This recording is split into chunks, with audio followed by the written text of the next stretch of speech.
বাইরে এইবারও মন কয় মেট্রিকটা পাস করা হারলাম না। আরে ভাই তোর দশা মার 40 কিবা কইরা পাস করমু কছে বাইরে থাইকা তো তাবিজ কবজ কিছুই নোয়া হারি নাই। যা নিছিলাম বেগটি বাইর কইরা নিছে, শালি জাঙ্গিয়ার ভিতরে নিছিলাম ওইটাও বাইর কইরা নিছে। পরীক্ষা হলে ঢুইকা আমাকে মনে হইলো আরে এত স্টিক দিলে পাস করা যায় না। আমরা পড়াশোনা করা মানুষ নাকি কছে গেছি তাবিজ কবজের আশা কইরা, আশায় আমার চেঁচা আমি গাইলা দিল মাস্টারগুলো এরকম পত্তরে দেরি থাকে মনে হয় মাথায় আমরা ঠিক মিস আছে। মাস্টারগুলো কি দিনে থাকা লাগে কত সিটির মতো লাগাইছে। বহুত আশা করছিলাম এইবার বুঝি টানি টুনি পাস করব। মোর তো সেই টেনশন রে ভাই। আব্বা কইছে এইবার ফেল করলে টাকা কিনে দিবে। এত বড় অফার দিছে হারামজাদা, এটা অফার মারাছিস। মুই টাকা চালাইলে মোর গার্লফ্রেন্ডের মোর সাথে বিয়ে বসবে না হয়। রে আমার যদি এই অফার দিত আমি হাউস কইরা ফেল পড়তাম, টোটো চলাইয়া খাইতাম, তাও আমি পড়াশোনার মধ্যে গেতাম না। আমার বাবা আবার কইছে 2 চাকা দিব। কসে কেবা থাকে বা ফেল করলেও তো বাইক দিবে। তুই কোনে বাইক ঠেলা গাড়ি দিব। শেষ এই বছরটাও মনে হয় গেল। এদিকে কিছুই জানি না আর যে কোশ্চেনের সাইজ কোশ্চেন এসে এক্সের মান কত কসে আমার তো 10-12টা এক আছিল। এখন কুইবার মান বাই করমু কসে। আরো কোশ্চেন আছে 2004 ফেব্রুয়ারি 21 তারিখে কি বার আছিল কত মোর জন্মই হয় নাই মুই কেমনে কই। আর আমার হাতে এক গেদি বইছে যেই শুন কিছু একটা পায় না আমাকে হায়রে কাকতি মিনতি করে। ভাই কব না নানা কব ভাতার কব হিসেব ছাড়া হয় রে। যেই বেলা আমরা একটা পুষ করি মনে হয় ফাসুর হই এই যে ঢাকান ঢাকে। শালিগুলা আসলে স্বার্থপর।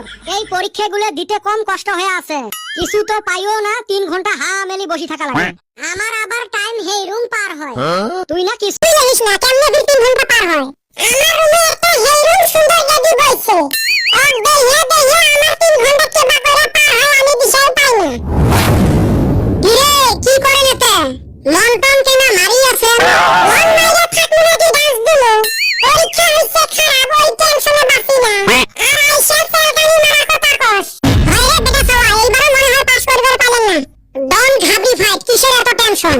তোমরা কি ভাবছেন মুই পাস করিনি? ব্যবসা করি খামুরে ব্যবসা করি। কিসের ব্যবসা করবি আবার? চালান নাই পাতি নাই। কিসের চালান নাই? আজকে মুই 5 লাখ টাকার মালিক। তুই আবার পয়সা কোনে পালি রে? নিশ্চয় চুরি করছাস। যার যেই স্বভাব ওর মুখ দলে আসে। মুই মাইনিং করি খুচরুম মাইনিং। এটা কি রে মুই তো বুঝলুম না। যাই বোঝা লাগে তাই বুঝছে। এই পরীক্ষার টেনশন সামনে আইসা আর মনটা খারাপ করে দিল। এই পরীক্ষা খারাপ হইতা কি হল? কি হবে রে পড়াশোনা করি বা না আমরা কি উন্নতি করমু? বেলেগ দেশত এলপি স্কুলতে কত কিছু শিখায়। গাড়ি ভাল করবার দেয়, মোবাইল ঠিক করবার দেয়, আরো কত কিছু বানাইবার দেয়। আর আমার স্কুলত মুখস্থ করবার দেয় অপনে আনে অমিতা আমি না আনে আম। অপনে অমিতা আনুক না নারকল আনুক আমার কিসের যায়। আরো বলে পড়া লাগে কল এবিট ফল। কলা একটা ফল কাই না জানে। না কিছু হাতে কামে শিখলেন না কিছু জানলেন। কিবা করি এলে পাস করি হাই স্কুলে যদি গেলুরে ভাই আরম্ভ হল মোগলের যুদ্ধ। আমার মারামারি জানি আমার কি হবে। বর্তমান যুগত হইলে আমার কি কামত আছে কত। আর পরীক্ষা দেয়া দেখতু খালি হইলে কত সনত কাই যুদ্ধ করছিল, কাই কেমনে মরিল কত মনে হয় আমরা অত উপস্থিত আছিলাম। ওই জন্য আমি বাদ দিছাম। বাড়িত খোলা খালি কয়া দিছাম মোর দ্বারাই হবে না। কত কিনি দিবেন না ঠেলা গাড়ি কিনি দিবেন দাও। কথা তো ঠিকই কছিস কিন্তু শিক্ষার দাম আছে রে। আজকাল মেট্রিক পাস না থাকলে কামড়াও নাই না। আচ্ছা বলটুক তো দেখতাছি না রে। বলটুক কুটি দেখতু ওই যে পড়াশোনার মগ্ন তাতে আরো মেট্রিক পরীক্ষা বলি কথা। এই কয়দিন আরো দেখা না পাইস। এই বেটা ছাড়া হালির কথা হইনা লাভ নেই। যা আবার হইছে বাকি পরীক্ষা কয়টা ভালো কইরা দেন। পড়াশোনা ছাড়া দুনিয়ায় কোনো দাম নাই রে ভাই। শিক্ষাই মেন। 2 দিন পরে টাকা চালাইলেও ইংলিশ কম লাগবে। আরে সাঙ্গে বেটা যাই যা পড়াশোনা করো আর টেনশন করো। মুই আজকে থেকে বিন্দাস।